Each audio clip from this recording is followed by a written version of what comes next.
I'll try to speak loudly, and hopefully the microphone carries properly into the back of the room. I do have to say, I haven't seen a line outside of this room like I just saw, except for one event, which was Stuff and Fluff, which is when the students come and they do a Build-A-Bear type activity here in the room. In that case, it was looped around all the way around the building. Cassie Gerhardt is smiling because she was there for it. But it's great to see such a wonderful turnout. We didn't know if the weather would impact people's participation today. And online, I don't know how many we have. Dan, what's the total count? 182. So certainly between the 120 people here and the 180, this is a really good turnout to talk about our campus's future. And a lot of people have been asking me, and for those who haven't met me, I'm Andy Armacost, I'm the president of UND, and excited to be here. There are many members of the executive council here as well, our vice presidents and others who serve on the EC. I should offer particular thanks to the two people who spent countless hours putting this event together, and they're supporting the strategic planning process administratively, and that is Anna Clark from the Provost's office. Anna, where are you? Right in front. And Rob Carolyn, our chief of staff. So Rob, he has left. He's everywhere. He's everywhere and nowhere. It's a duality that we'll have to get used to, I guess. But I wanted to talk about our strategic plan. And I use the term our because I don't want this to be viewed as new president comes in and immediately launches. And it's not immediate, right? It's been 18 or 19 months since I first showed up. But the idea is this is not my strategic plan. It's the campus's strategic plan. And in fact, many of you will outlive all of the administration, right? Some are new in your tenures and you're going to be here for 40 or 45 years. And so it's important for us to collectively come together to build a plan that represents the priorities of this campus and how we focus on the excellence and the aspirations that we all have. And if I do have a sound and light crew over there, but I'm in charge of flipping. So did it flip?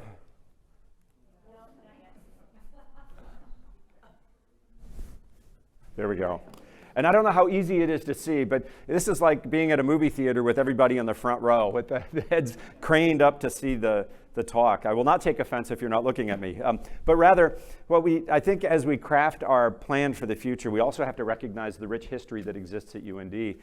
Everything from the first graduating class of 6 women and 2 men to the use of Memorial Stadium, which is now no longer because as we advance the university, the structures that we build and that we live in have to modernize as well. And then a nice picture in the lower left from the 1980s and the class of 2025 out in front of the Chester Fritz Library in the lower right. And as we move forward in the strategic planning process, understanding the history and also appreciating the opportunities that allow us to move forward beyond that history, I think are very, very important.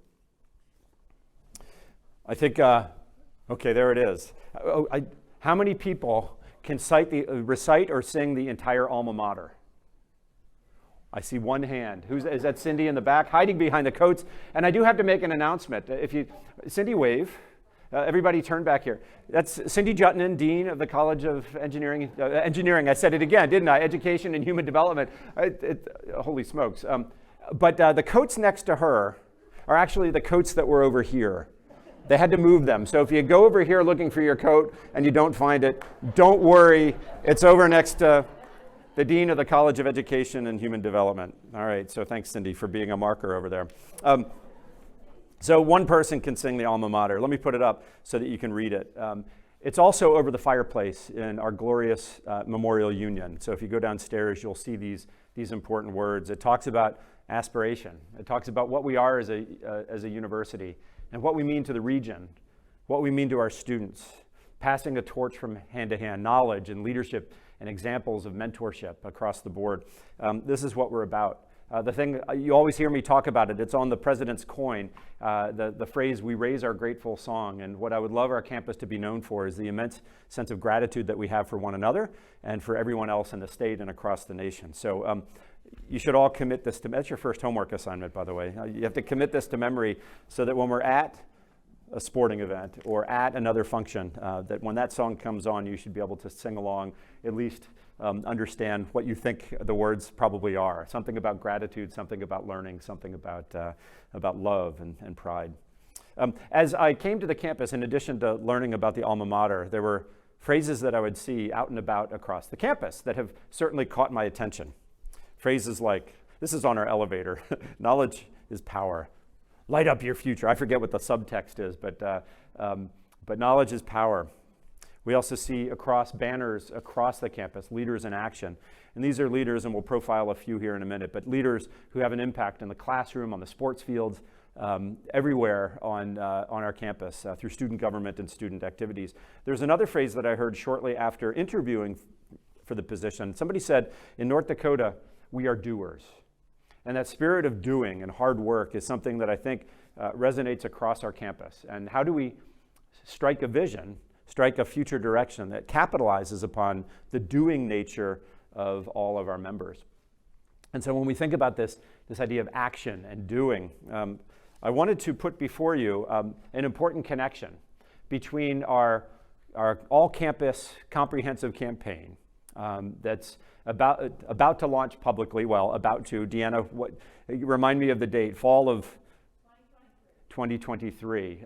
But I'll give you a preview today. And I think it's important that as we go forward in our strategic planning efforts, that we connect our fundraising efforts with the strategic plan of the institution. And so when we think about the campaign themes, we do, we act, we lead, we empower, we are forever UND. And you think about a possibility for the strategic plan, and I'll leave it actually to the committee chairs, who I'll introduce in a moment, to refine this. This is the notional suggestion. This is our going in idea, that we empower action, building upon those themes that we see across the campus. And as we go forward and make a transition, we do have to recognize the important and phenomenal work that was done on our, oh, we're not there, are we? One more, there we go. We have to recognize the fact that incredible work has been done under the UND strategic plan. Here you see a list of the 7 goals, and you can read them just as well as I can. But these should be familiar to you because the campus has really bound together to make sure that we make progress on each of these goals. But it's important for us to take the successes from those goals and from that strategic plan and use that as one of the foundations for our movement into the new strategic plan. In other words, we should have learned a lot over the last 5 years. We've seen great successes on student retention and growth of programs, both on campus and online. And so as we go forward in the new strategic plan, the past strategic plan, as well as the history of the campus, need to inform the direction that we go. And so you might say, okay, Armacost, you've been here for 19 months now. What's taking you so long to get the strategic plan started? The fact is, we are fighting a global pandemic. That's part of it. The other part of it is, who am I as a person, as the president of the university, to step in on day one and say, I think I know exactly the direction that we should head, right? It's okay to be patient, especially when you're planning for the future. It's okay to wait for and collect the opinions of the members of this campus, to have you create that strategic plan. So I think it was important for us to take it easy before we launched into this effort. However, it doesn't make sure there we go. It's important to understand we have taken some important strategic steps in terms of pulling the campus together already. Straight out of the gate, we had the Task Force on Diversity, Equity, and Inclusion, followed up by the Task Force on the Future of Education at UND. And the recommendations that are in those reports, we've already taken steps on a number of those recommendations, but furthermore, those recommendations will also serve as a foundation for how we move together on our strategic plan. So the arrow, the timeline points to the right. The work will go on, and it should go on forever. So the message I want to leave you with is, we've been listening very carefully, not jumping to rash suggestions. We have been taking action in areas that we think it's prudent to take strategic directions on. And furthermore, we have been thinking about the future, thinking about the direction that we need to go as a campus. But again, that direction should be codified by the campus, not by one person. But one person does have some thoughts, right? I reserve the right as the president not to direct anything, but to share what I'm thinking. These should be taken as my observations of what we see across UND, not a directive to the co-chairs of the committee.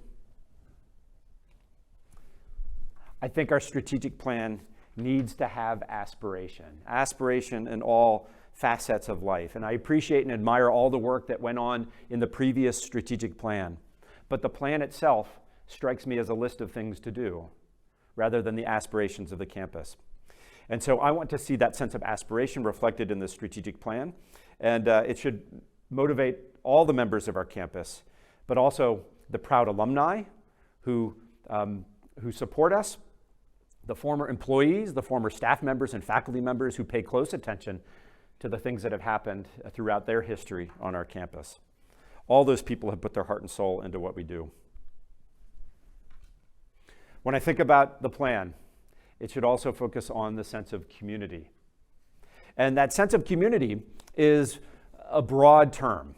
It's the idea that we should come together as a campus, faculty, staff, and students. It's about a community of scholars and problem solvers. It's about the community coming together to share ideas and to have discussions. It's a beloved community where all people must find a sense of belonging. It's a community that transcends the boundaries of campus and Grand Forks. It's the collective piece. It's a community willing to build its future together. And it's a community that looks out for the well-being of one another, both our physical well-being and also our mental well-being as well. The strategic plan should focus on excellence. Excellence should be an operative word.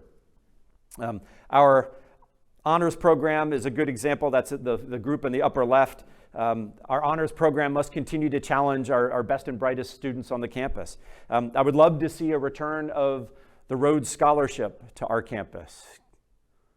Can anyone recall when the last Rhodes Scholar was born out of UND?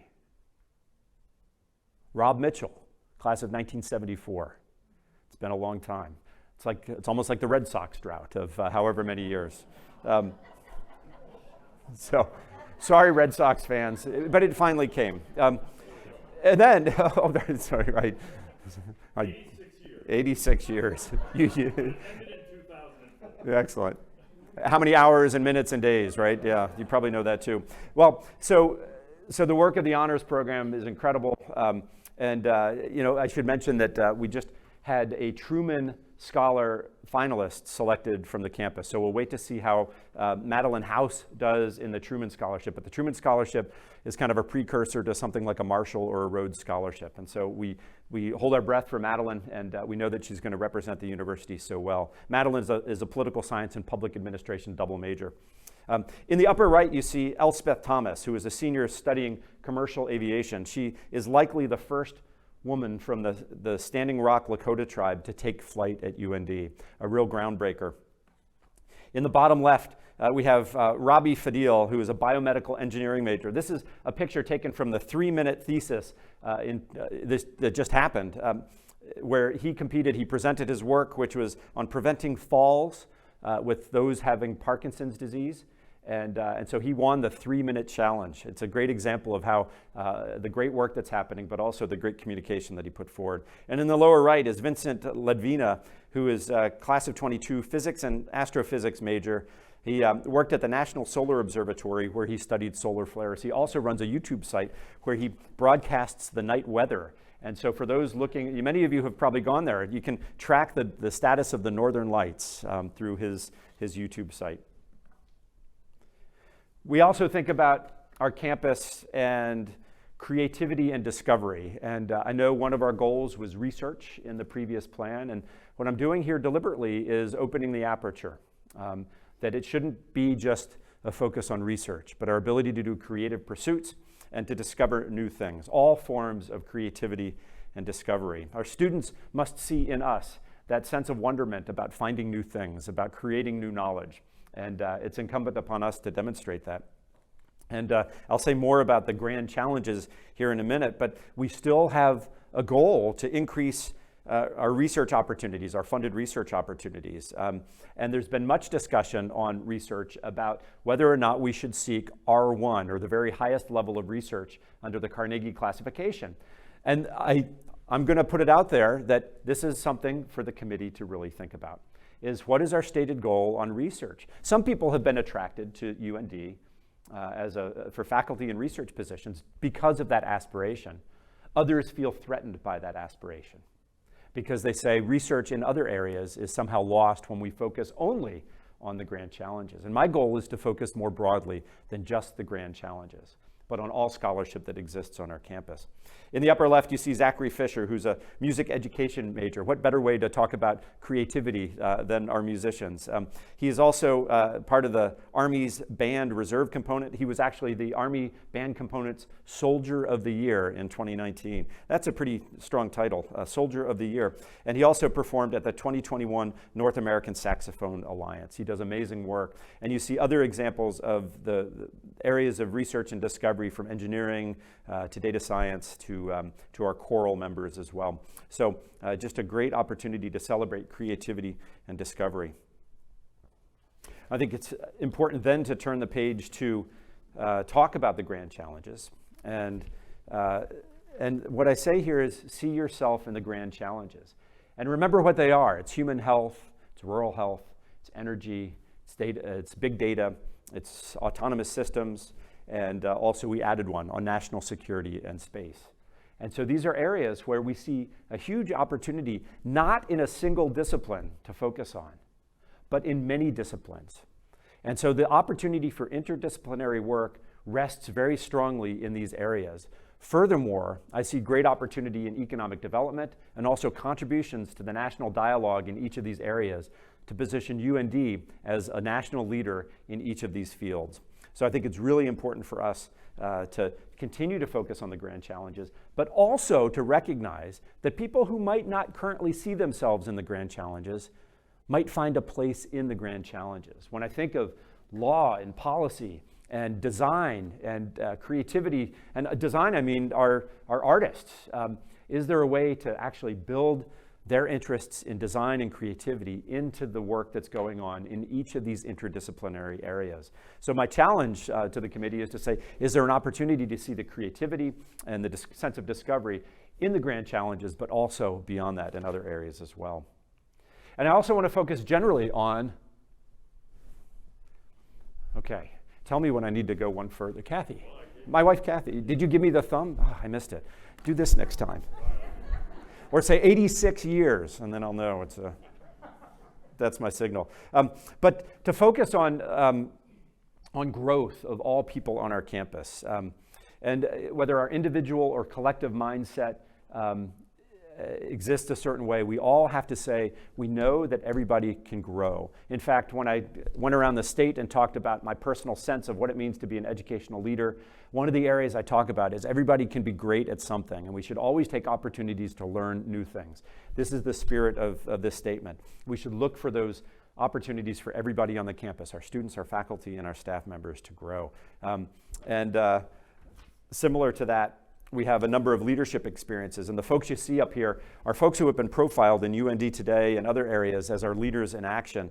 When I think of leadership, I see it in droves across the campus, on our sports teams, in our student clubs, in student government, in our classrooms.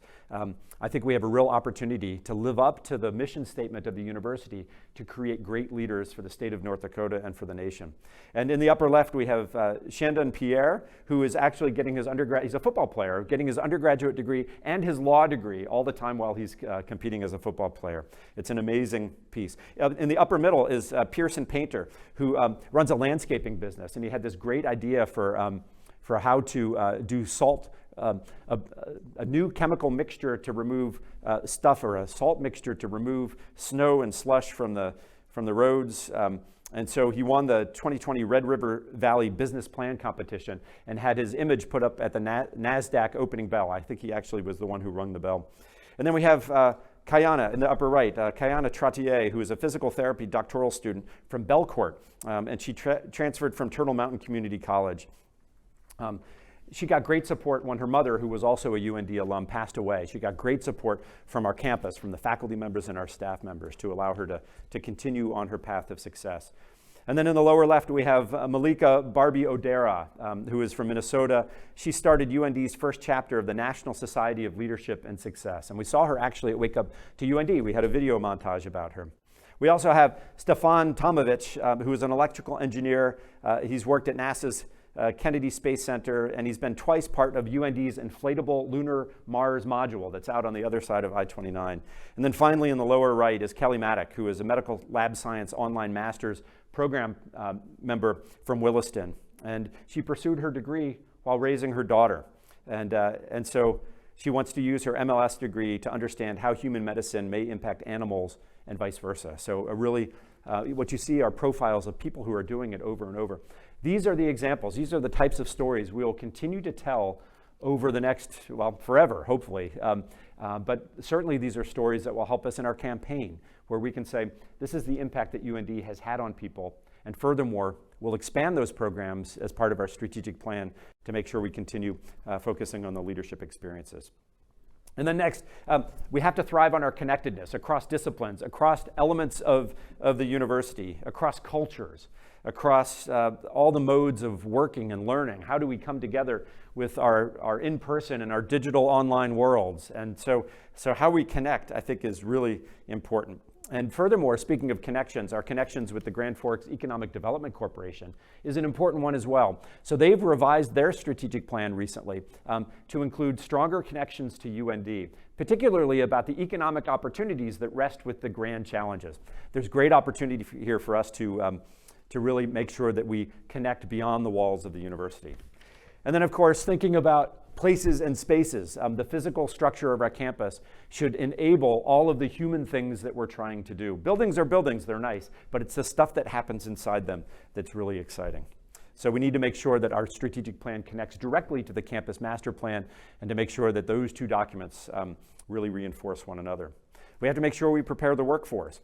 And let's face it, a comprehensive university like ours should be an amazing place to get our students ready for life in the real world. The combination of all of our degrees and the courses that we offer in the Essential Studies program need to set that foundation. And when we think about the role of the liberal arts and the humanities, I can't think of a better way to comprehensively build our students into effective, critically thinking citizens of the world than the programs that are offered in those disciplines. And here we have our courtroom in the upper left. Our law students do amazing work getting ready to serve the state of North Dakota. Here, Kaylee in the upper right, Kaylee Isaacson, who's a class of 21, fisheries and wildlife biology major, is working with Ducks Unlimited to do some important work. In the lower left, Chaden Paulson is an international studies program major. He speaks 4 languages and has been part of the Department of State's Critical Language Scholarship Program. And then in the lower right, just a reminder, these are dietetics and nutrition students, and we include them just to round out the picture of the contributions that we're doing to prepare people to support our workforce. And then furthermore, it's a good reminder that we'll have food afterwards as well. And then finally, the connection to North Dakota. We need to know that we are a state taxpayer-funded institution. The things that happen in our classroom and our research activities and our educational programs need to support the state of North Dakota. And so Liz Deckert in the spacesuit, along with Liz is actually not wearing the spacesuit, but Alexis Nice is in the spacesuit. They're testing a number of movements as part of our human spaceflight program. And then internal medicine student in the lower left, Matt Gerving, is involved in the rural med program. And in the lower right, of course, is the EERC and the great work that they do. All of these programs support the state of North Dakota in very, very important ways. We need to make sure that we do it fully. Okay, so with that, those are just a few thoughts, a few challenges. Those are observations from one person's perspective. And what I would really like to do is just wrap up by saying, I think we should be looking 5 to 10 years into the future. I will never put an end date on this strategic plan. It should not be a 5-year plan, because then you get in the habit of, here it is, it's going to sit for 5 years. This should be a continually updated plan annually, keep modifying as the world unfolds and as we observe things happening. It should be created with a shared responsibility. In fact, the whole campus needs to be involved. And I didn't get the 86. There we go. And this is my opportunity to say thanks to the two co-chairs, Lynette Kronelka and Jim Machorik, who have graciously volunteered. They've had a number of meetings over the last couple weeks, and the excitement that's coming from them, it's just exuding. And I thank you for your leadership. I know this is a long-term effort, and we're really excited to hear from you in just one moment after I step off the stage. But first, I wanted to give you a quick perspective on what the Strategic Planning Committee is. It's representatives from the faculty, staff, and student body. It has connections to the UND strategic plan to make sure that history is captured as well, connectors to the task forces, and then also making sure that we have effective communication, the written form and the visual form of the strategic plan need to take shape. And then how we analyze the results of the strategic plan will involve the contributions from our analytics office. The structure ultimately will look something like this. Everything below the Strategic Planning Committee is not defined. That process will build over the next couple months as we take your feedback on your worries, your bets, your brags, your wonders. We will build the plan based on the structure based on the themes that we hear emerge from you. So this will be a work in progress. The working groups, of course, if your name isn't part of the strategic planning group, here's a forewarning. There will be ample opportunities in all these working groups for each of you to get involved. We only have a limited number of seats. I think that, Jim, you said, and Lynette, we said 15 positions, right? We will miss some of you and your organizations, but have no fear. The working group structure has a home for everyone on this campus. And then finally, I think this is my final slide, is the execution of the strategic plan, which will unfold after we publish it, will be an ongoing active activity that involves the entire campus. It just has to be that way. You should not see this as an administrative function only, although the administration has to be involved. It's about all of us together charting the future for our great university. Jim and Lynette, I think I'd like to call on you to come up and say your words about, I think this is your starting slide, so I will get off the stage, and let me just thank everybody for coming here. You're not going to hear me speak again about the plan unless Jim asks me to, all right?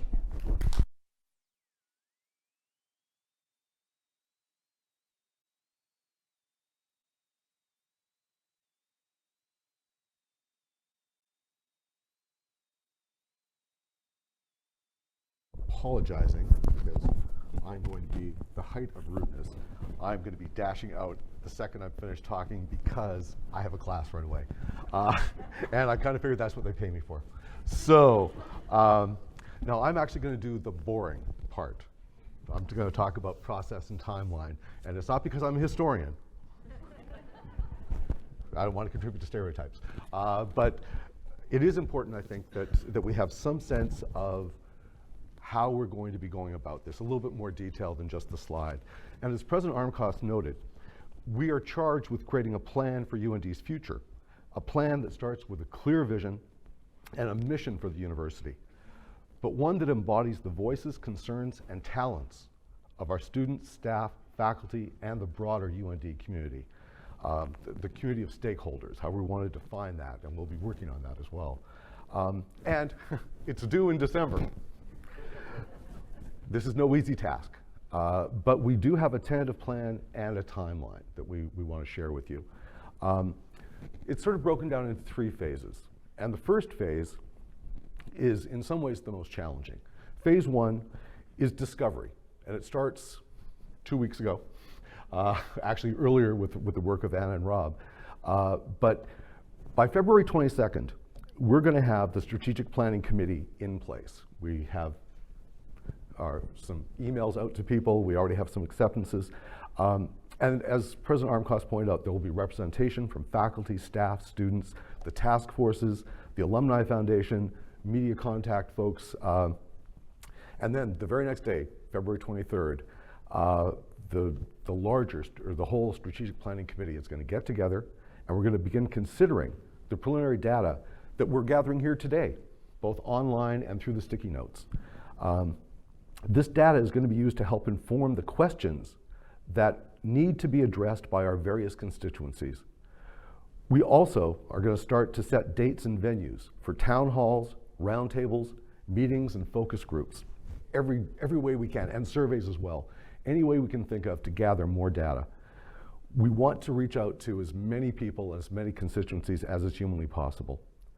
And, moving quickly, we're planning to start that process as of March 1st. And we are going to start hosting these gatherings. And it's going to continue for at least a couple of weeks. Now, based upon the information that we gather, work groups are going to start to be formed in order to examine the key themes. And we're already thinking about strategic pillars. But we want to see first what the themes are, and then we're going to hammer these into those pillars that will support what's going to be coming next. So this is going to go on, essentially this looking at the information that was gathered in all these public venues throughout the end of March. And I want it to be noted here, as President Armacost noted, that there's going to be an open nomination process for potential members of each work group. Now, we don't know how many work groups there are going to be because we don't know the number of themes that are going to emerge. We don't have everything predetermined. We shouldn't. I believe strongly that we should let the voices tell us what needs to be covered, what needs to be pillars for the future of UND. And so work groups, I don't know, I'm thinking 4, 5, maybe 6, we'll see. So don't be surprised, folks, if you hear calls for nominations for work groups, and there will be a lot of work to be done. In April, the work groups are going to conduct more information gathering through a broad array of outreach and research activities, which we're going to have the work groups help to tell us some of the ways they want to reach out, not just the predetermined things that those of us on the planning committee have in mind. And so this is going to go on now, April, all the way through till, I'm thinking till the end of May, but of course, a lot of this work is going to be done by middle of May because we're going to lose a couple of our key constituencies. We will be losing students and a lot of faculty once we get to the end of semester. But June is going to be dedicated to collecting more information and feedback, particularly from staff and the broader community, because we don't have these 2 other constituencies here, but this would be a wonderful time for us to be able to do even more outreach into the community and into the staff component of UND. So July, you can all see how our summers are going. July is going to be dedicated to writing a revision of each work group's preliminary reports. Now this is going to be some heavy lifting.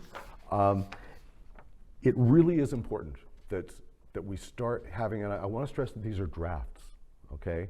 These are just preliminary reports that we're going to start trying to bring together into a draft plan. But that is phase 1, and it is the most complicated and in some ways the most work intensive. But phase 2 doesn't have quite as catchy a title. We're thinking of it as development, feedback, and revision. It sort of sounds like working on your dissertation. This is going to run from August to December. In August, the work groups and the larger planning committee will be looking for any gaps in coverage. We're looking to make sure we haven't missed anything.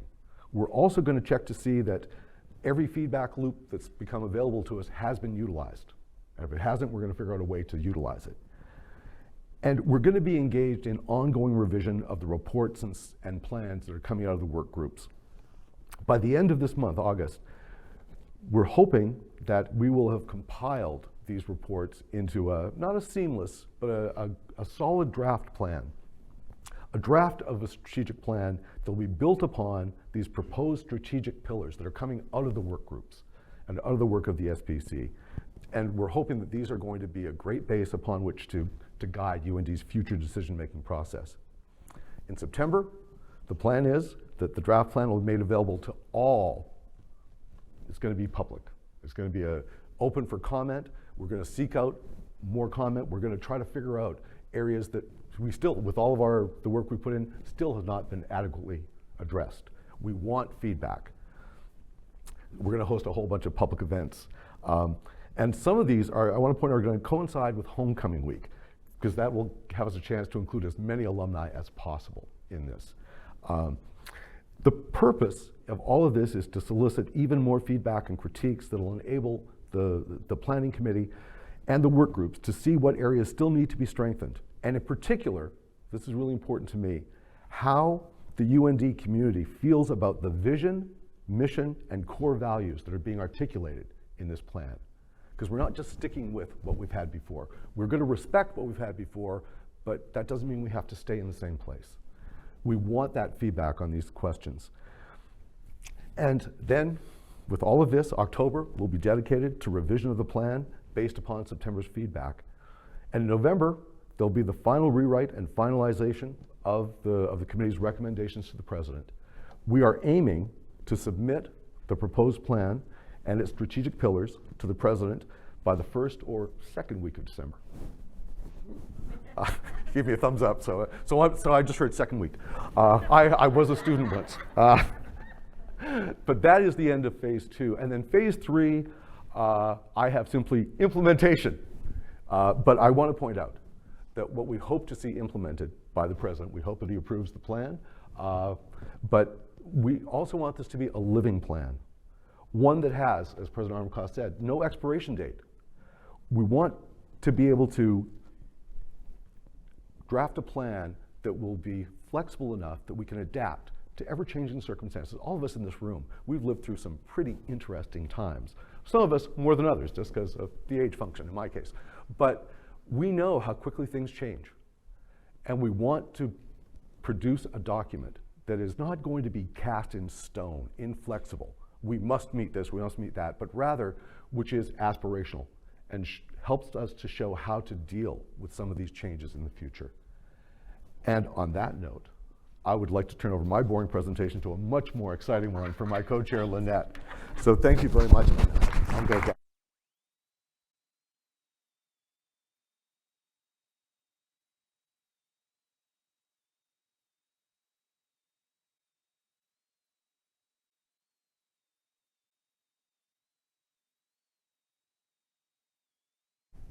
I think we're ready to go. Well, hello everyone. I'm Lynette Kornelka, and I'm so excited to be here. It's great to see such a wonderful turnout. So I have the pleasure of introducing our exercise for today. I do want to mention, for those of us that are in person, if you didn't get a chance to sign in, please, before you leave, we're just trying to get a feel for who did show up here, and then also we do have those names virtually as well. So just want to tell you a little bit about what we're starting with today for the launch exercise. So whether you're in person or virtually, what we're going to do is have an opportunity for you to give us just a starting point, talking about 4 different areas. But as President Armacost and Jim mentioned, really this is just a starting point. We are going to be taking lots of time to listen. We are scheduling town halls. We have focus groups coming up, roundtables that will be happening all through the next few months. So it's going to be a really great process where you will have a chance to continue to provide feedback. So for today, we have basically 4 areas that we want your feedback on. First one, brags. What does UND excel at that you want to reinforce or grow? So we have a, over to the right, or maybe your left, brags. Worries. What are some concerns that you have at UND that you want addressed, improved on, or remedied? So we also have worries, and there are sticky notes already. So we've taken some of the feedback that we've already gotten from the individuals that have filled out the Qualtrics survey. So those are already posted, so you'll get an idea of the starting points from others as well. Wonders. What topics or issues are you curious about that may impact your performance at UND, or all of our performances at UND? Bets. What predictions do you have regarding where UND could or should move in the future? So we really want to start with these 4 areas. And then, of course, this work will be definitely expanded. So for those not here with us today, we do have the Qualtrics survey that is open now. And I believe it's going to be put into the chat. That survey will be open until February 21st, closing at midnight. And then what we will do is gather all that feedback, put it all together, and share that on our strategic planning website, which is continually updated. So if you haven't had a chance to go to the website, it is at und.edu/about/strategic-plan. And we'll get that information out as well. I really want to thank Anna Clark, Rob Carolyn, Taylor Hansen-Wald for their administrative support. We literally could not, Jim and I could not do this work without them, and there's others as well. And I want to thank administration for the support. It's just been wonderful. So again, this is a starting point. Visit the website continually because we are going to update it. The committee will be named by the 22nd of February. So we have lots of work to do. As President Armacost said, we are all doers. So we will do and get our work done. It's going to be an exciting process. So thank you.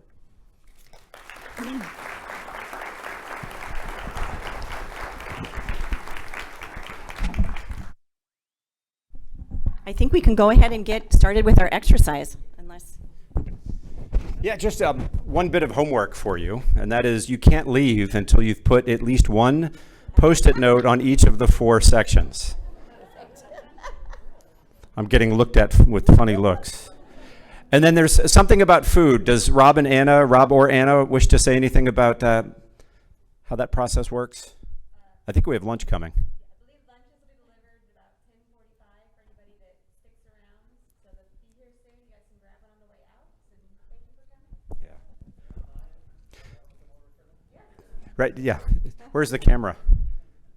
Right there? Right there? If you're online, come on over.